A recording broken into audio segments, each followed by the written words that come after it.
What is going on, hobby family? It is your boy K-Dub, and this is K-Dub's High Five, 5 rapid fire questions with your favorite hobby faces. And this is actually a special edition of the High Five. This is for the Rippin for the Cure edition, which is a fun hobby fundraiser that is ran on Twitter by Eric Hecker at ESHecker on Twitter, raising funds and awareness for the Crohn's and Colitis Foundation. Some of you guys know this. I was diagnosed with Crohn's back in 2012.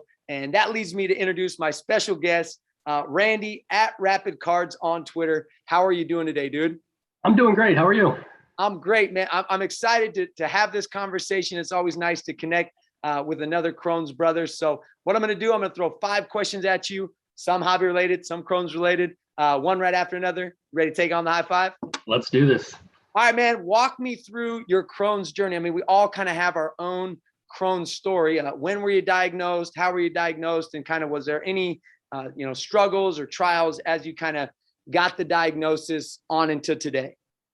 Yeah, sure. I mean, I could talk about this for hours. We got 10 minutes. I'm going to try and get this through as quick as possible. Appreciate it. 2 things I'm hugely passionate about, and that's Crohn's, getting the awareness out there, letting people know, what it's all about. It's, it's a disease that people are a little shy about. I'm not. I've gone through it all.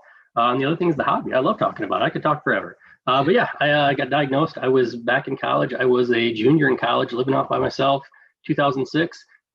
Started feeling terrible, going to the bathroom all the time, couldn't eat anything, didn't really know what was going on. Hadn't seen my parents in months, so I didn't think anything of it. I saw them, they're like, "Oh, you look terrible. What's going on?" I'm like, I don't feel so good. So I started going to the doctor on campus, not thinking much of it. I'm like, I'm a guy, we just kind of put things off and put it off.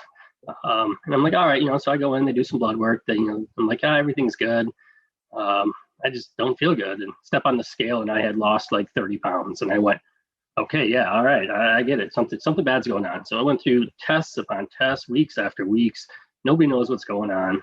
Finally got to the point where it was just like, I'm just shaking. I've lost 30 pounds, can't eat anything. Go to the hospital, and they basically tell me, listen, we're going to do a test tomorrow. Do this thing called colonoscopy. And I'm like, okay, I'm 20 years old. This doesn't seem like, that's an old man thing, but sure, let's do this. The thing that really struck me is they said, all right, we're going to go up there tomorrow. You're going to, one of 2 things. You're going to have this thing called Crohn's. And I don't know what that is. Or you're going to have this thing called leukemia. We'll see you in the morning. Wow. Terrifying. 20-year-old, you're just terrified. So yeah, we go in the next day, get a colonoscopy, wake up, and they're like, all right, cool. You got this thing called Crohn's. I'd never been so excited because I knew what leukemia was and I didn't want that. Sure. And it turns out I had Crohn's, which is inflammation in your bowels, where your bowels are just trying to, the immune system in there is just inflamed. And as you know, it causes a lot of pain. And it's a tough thing to diagnose. They're getting better with it.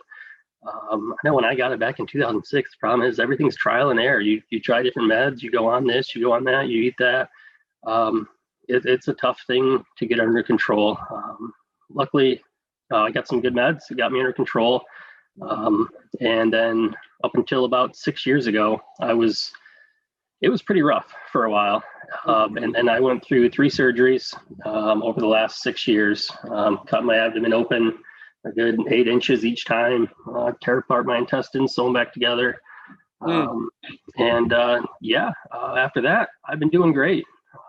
So it's definitely life-changing, but it's changed my life for the better. I got my life under control. These last surgeries, you get down and out. I had a thing called an ostomy. If anyone knows what that is, it's not fun for a young guy. Yeah. So go through some depression of you're basically going to the bathroom in a bag strapped to your stomach. And as a young guy trying to start a family, that was terrifying. A lot of depression. But I got my life under control, getting healthy, getting active was the big thing, and talking about it, letting people know what's going on instead of just hiding. Let's talk about this, and people are really understanding. And that, then the Crohn's Foundation is just like the hobby. Everyone's there to help. Everyone's there to talk you through it.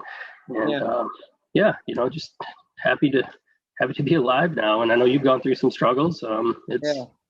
No, man, it's crazy how a lot of people you talk to, your stories kind of mirror each other.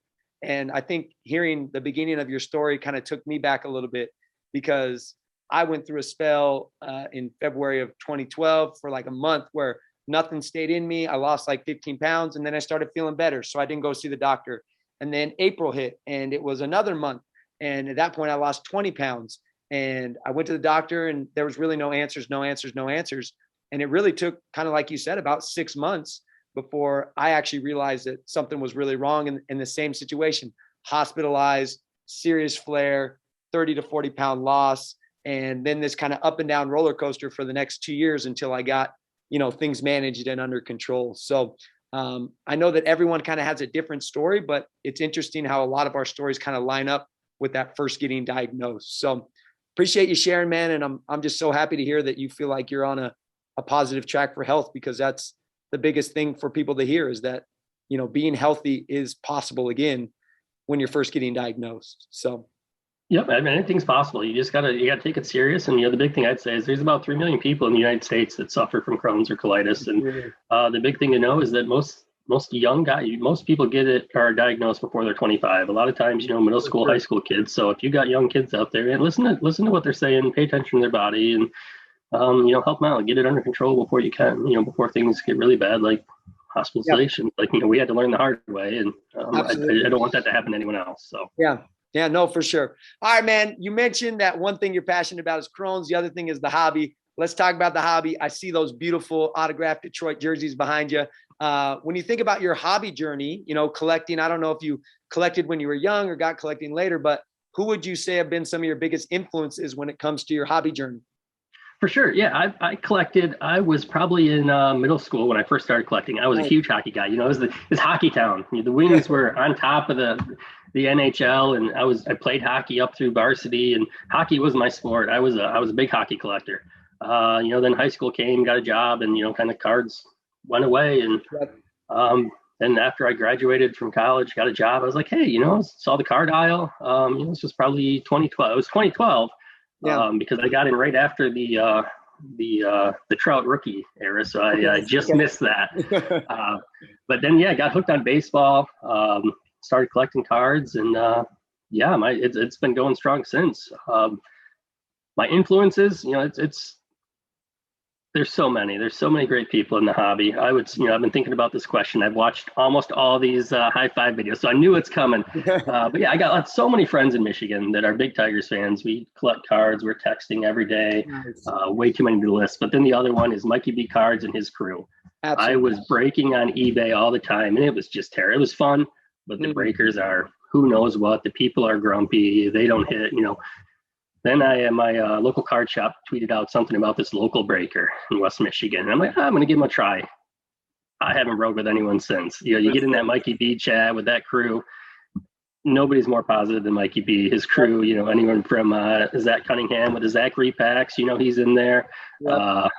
BBB's cards, Brad, he's a great guy. Everyone in there, just everyone's positive. Everyone's having fun. And it's just a great family to be a part. And there's just so many more. I mean, everyone's great. Sure. There's some bad eggs everywhere, but man, it's just fun. We got so many people we get together with, go to card shows. Nice. It's great. I love it, man. Mikey B's been a guest on the High Five. So shout out to Mikey B, man. That's awesome. All right. Well, let's get to the cards. You mentioned kind of being a hockey guy when you were younger, now more baseball, it sounds like. Is there a Grail card out there for Rapid Cards? Yep, I'm a huge Riley Green guy. He's coming up. Everyone's going to be chasing him. It's a bummer he got hurt in spring training. He's my guy. My other guy's Miggy. So it's a toss-up. It's got to be, I'd love a 2000 tops traded Miggy rookie, or my Grail, with the money would be, the Riley Green 2019 Bauman draft Superfractor. I mean, that's way out of my league, but I'm a big guy that's a firm believer of you collect what you want. Nobody chasing what everyone else wants, spending money because, oh my gosh, this guy's the hot guy, I got to go chase him. No, chase the guys that you like, chase the guys you watch. Sure.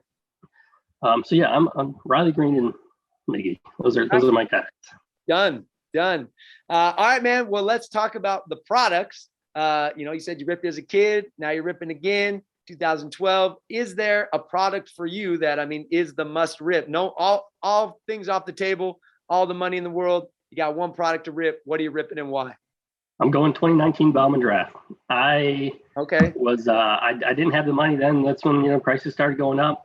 Yeah. I love to pull a Riley Green auto myself. I bought some, saved up for it. But man, like I said, I'm all for chase what you like, chase what you watch. Yeah, of course. I'd love to open some. Go after a Trout rookie or a Jordan rookie. Yeah, that'd be great. But it's just I'm not gonna cherish that as much as the money value. Yeah, it's great, but there's nothing better than pulling the guy you like and going after what you watch and you appreciate. And so yeah, I'd love to pull a Riley Green auto. Absolutely, man. I love it. I've said it before. I'll say it again. There's just something special about the PC pull, man. When you can pull the guy that you PC, there's just something super special. For years, I refused to buy a Miggy auto.